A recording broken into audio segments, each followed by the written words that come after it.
There's always something to worry about. This is the difference. This is what happens in the stock market. Because, see, everybody's got the brain power to do well in the stock market. The question is whether you have the stomach for it. That's the key organ in the body. There's always something to worry about. I went to school, grew up with a kid in the 50s. In the decade of the 50s, there's this big theory that the Depression was caused by a stock market crash. Totally wrong. Less than 1% of Americans owned stocks in '29. We had this big-time recession. In fact, it was a depression. It wasn't caused by the stock market. The economy went down, the Federal Reserve raised interest rates, and we had a big-time depression. In fact, we had several depressions like that from 1850 on. This was only one of about 8 depressions since 1850. But people thought the only reason we got out of the depression was World War II, and they said, once we get back, next time we have a recession, we're going to have a depression. And it's going to be a Great Depression. I never understood that adjective in front of depression. It ought to be crummy depression or bad depression, but it was always Great Depression. I never quite understood that one.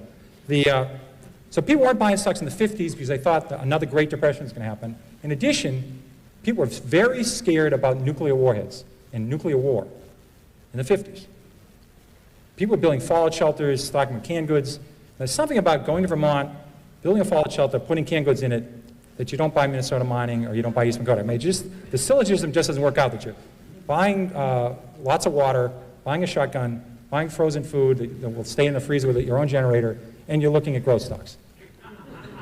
Doesn't seem to work out that way, you know. And I remember in the 50s, I remember literally in classes, I was in elementary school in the 50s, and they would come in, they'd have one of these air raid drills. Somebody with a yellow hat would come in, they'd blow a whistle, and you'd get under your desk. Even then I says, I don't think this is going to do a lot of good, you know. But people were worried about a depression in nuclear war in the 50s. And then, the warheads, they couldn't do much damage back in the 50s. Now one of these Stan countries, you know these Kakistan and Kazakhstan, all these Stan guys that have spun off these Friedman building spin-offs from the Soviet Union, they didn't lead it. There was a co-deal with somebody else, like Goldman Sachs, and they were on the left side, though.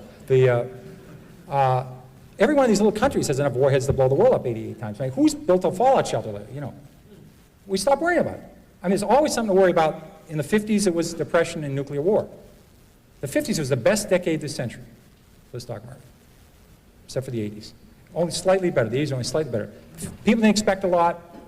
We had an okay, it wasn't a great decade. They just didn't expect much. We made it through. And the stock market was terrific. Do you remember when oil went from 4 to 40? Remember that period? Oil went from 4 to 40, and the experts said it was going to go to 100, and all the countries of the world were going to go bankrupt.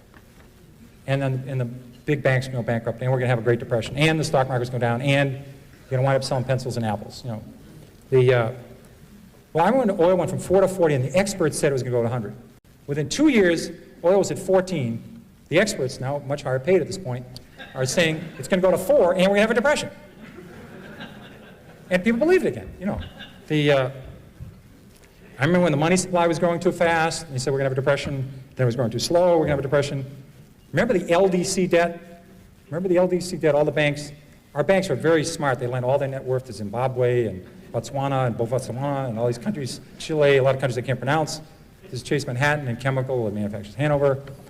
These countries weren't doing so well. Then they were called undeveloped countries or less developed countries. Now you have to call them emerging countries. It's not politically correct to call anybody an undeveloped country.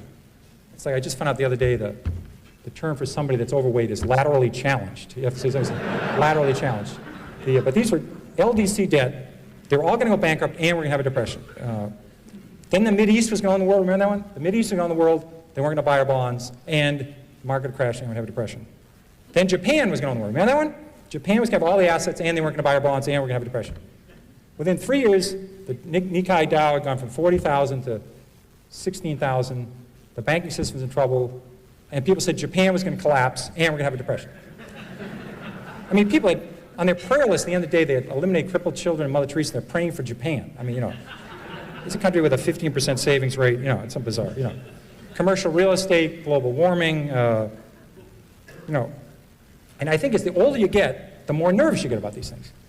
I think it's very valuable. I think while younger people are better investors, is they're not worried. They haven't heard about all these crises. And they're with children. I think if you don't have any kids, you got to rent some kids for the weekend. You know, Get a 7-year-old and ask him if he knows about the money supply, how fast it's growing.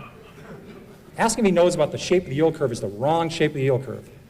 Or that we're 48.3 months into the economic recovery and the average recovery lasts 52.3 months. Ask an 8-year-old if they know about that. 8-year-olds have a very high expectation about the next 20 years. That's what you need to do.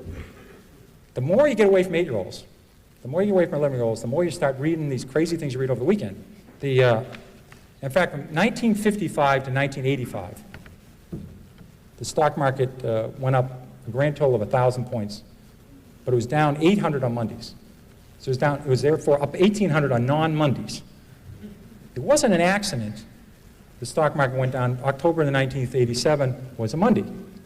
People over the weekend become economists and portfolio strategists.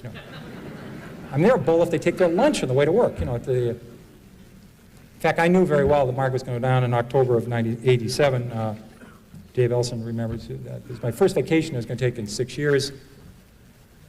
And we decided to go to Ireland, and we stayed at all these little cottages and play golf. And I left on Thursday after the close of trade. The market was down 55 points, which wasn't a good start, but it was down 55 points. And we got over there, and because of the time zone, we were able to do what we wanted to do and get down to Cork, and called in the market was down about 118. And I said to Carolyn, if the market goes down on Monday, we better go back. But we're already here, so I was to stay for the weekend. So as you know, the market went down 508 on Monday, so I flew home. Because my fund had gone, I think, from 13 billion to 9 billion in 2 working days, and the trend here is not positive. Like I could do something about it, but there's something when they called, they wanted to say, well, what's Lynch doing right now? Well, he's on the 10th hole. He's even part of the front 9, but he's in a trap right now. This could be a double bogey. This could be a quadruple bogey right here. Could blow the entire front 9 right here. This is not what they wanted to hear. So I have no idea when the market's going to go down, and no idea when it's going to go up. I'm totally shocked. The market was 4,000 2.5 years ago. A little while ago, it's 8,000. I had no idea about this. Very surprising to me. But I'll guarantee you the market will be a lot higher in 15 years. It'll be a lot higher in 25 years. What it's going to do in the next 1 or 2 years, I don't have any idea. And if somebody in this room knows about it, they're not telling anybody. Or they're not in this room. They're down in Palm Springs somewhere. They've made $1 billion. Or if they know anything about interest rates. Because in interest rates, if you can be right 5 times in a row in 10 grand, you can have $2 billion. There's not that many people with $2 billion. There's a lot of people predicting interest rates. Did you ever think about that one? Just 5 times right in a row in 10 grand, $2 billion. If you write 7 times in a row, you can have the GNP of the United Kingdom. It's a big number.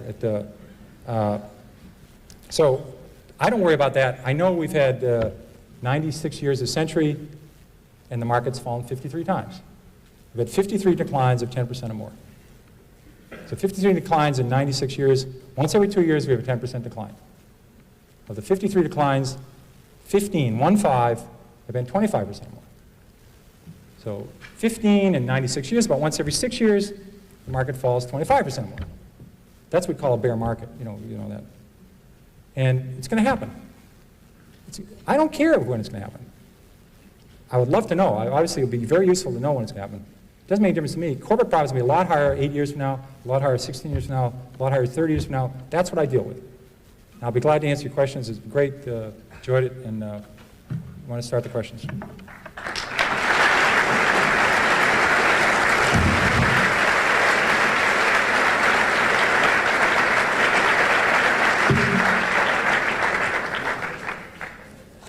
If they don't get the question, I'll read the calendar of offerings for Friedman Billings for the next month. Okay. Do you like international stocks? The question is, I found I was better overseas than I was domestically because there's just less coverage. There's less people following these companies. So I think my big theory, and I think it's valid, if you look at 10 companies, you'll find one that's mispriced. If you look at 20, you'll find 2. If you look at 100, you'll find 10. The person that turns over the most rocks wins the game. Overseas, the numbers are much better. There's just not that much coverage. So I think international stocks are definitely worth looking at.